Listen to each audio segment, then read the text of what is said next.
Provision का हमारा credit balance होगा. If it is utilized it will be debited and it is created it would be credited. Simple. Okay, so the rule is same for any kind of provision. हम provision for bad and doubtful debt कहें या provision for repairs and renewals कहें, बात तो एक ही है. Yes. Okay?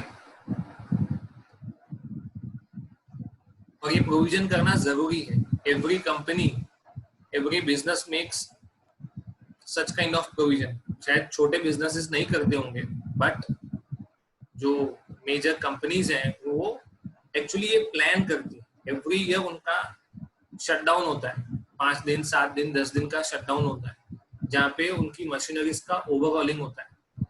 Okay, और at that time production activity carry out नहीं की जाती.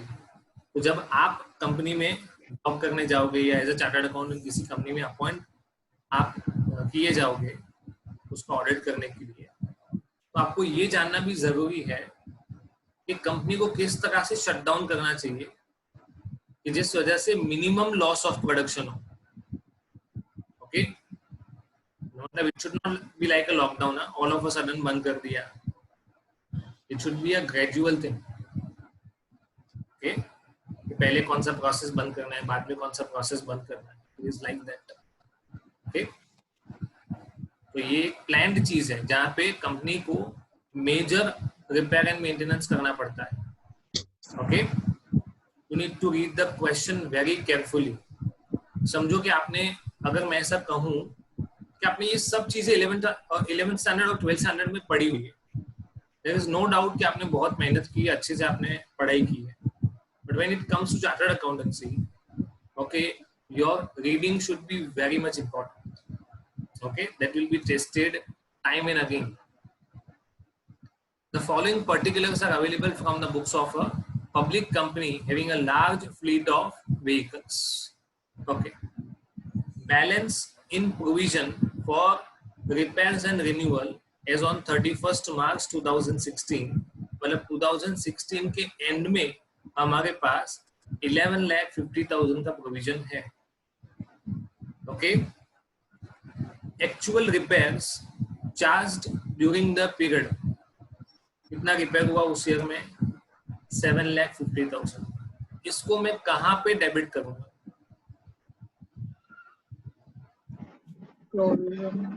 प्रोविजन में, है ना, क्योंकि मैंने प्रोविजन के अगेंस्ट एक्सपेंस किया है. तो मेरे तो प्रोविजन का बैलेंस होगा. ओके, उसके अगेंस्ट मुझे ये क्या करना पड़ेगा? Debit. Similarly for 2007 3,20,000. The company makes an annual provision of ₹4 lakh on repair and renewals. इसका जर्नल एंट्री क्या लिखी? कंपनी हर साल 4 लाख रुपए का प्रोविजन करता है.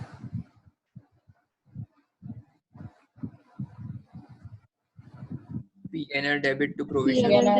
P&L debit to provision. Okay. चलो आगे बढ़ते हैं. Draw up the provision for repairs and renewal account for 2015-16 and 16-17. आपको 15-16 और 16-17 का प्रोविजन फॉर रिपेयर अकाउंट बनाना है. ओके, तो अगर मैं 15-16 का अकाउंट बना रहा हूँ, okay, so doesn't it become mandatory for me to know the opening balance? क्योंकि ये जो बैलेंस दिया हुआ है वो कौन सा है? 31st March 16 का. मैंने कब से शुरुआत की? 16. So I must know the opening balance as on 1st April 2015. ये दिया हुआ है. No. We can find it out. कैसे फाइंड आउट करेंगे? प्लस माइनस करके बताओ.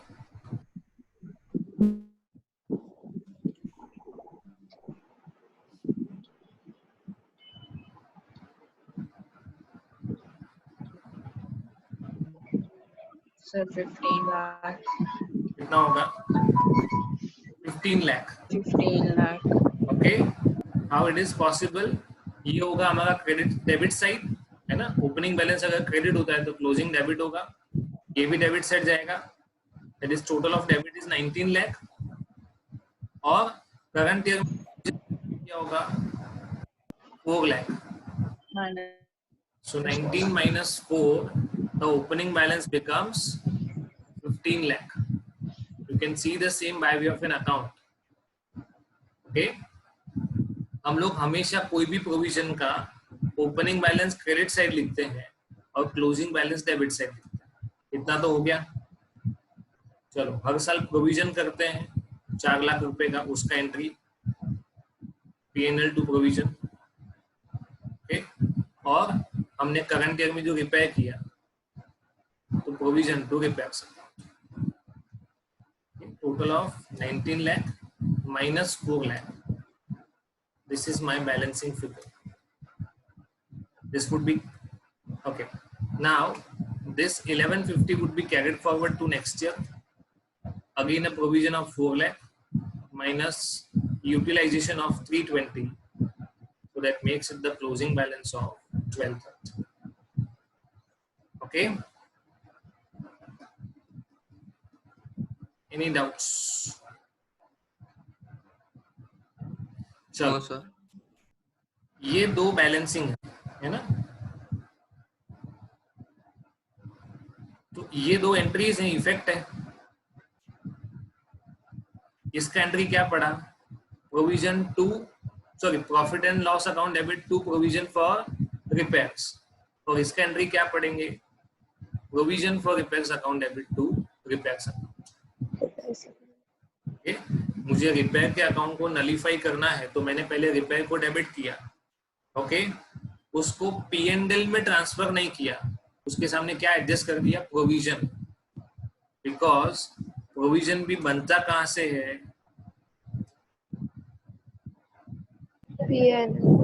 है ना।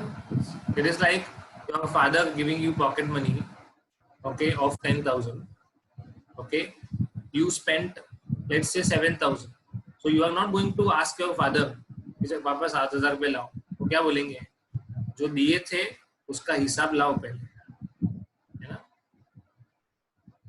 तो मतलब हमें जो ऑलरेडी हमारे पास प्रोविजन है उसमें से स्पेंड करना है, ना कि एडिशनल प्रोविजन करना है।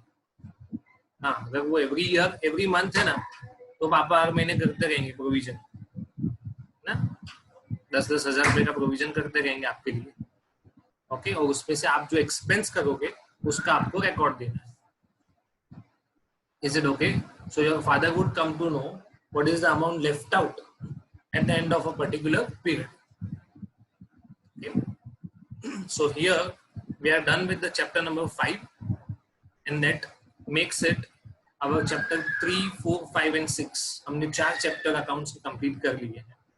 BRS, accounting for inventory, depreciation and accounting for special transactions, in which we have done 5 chapters.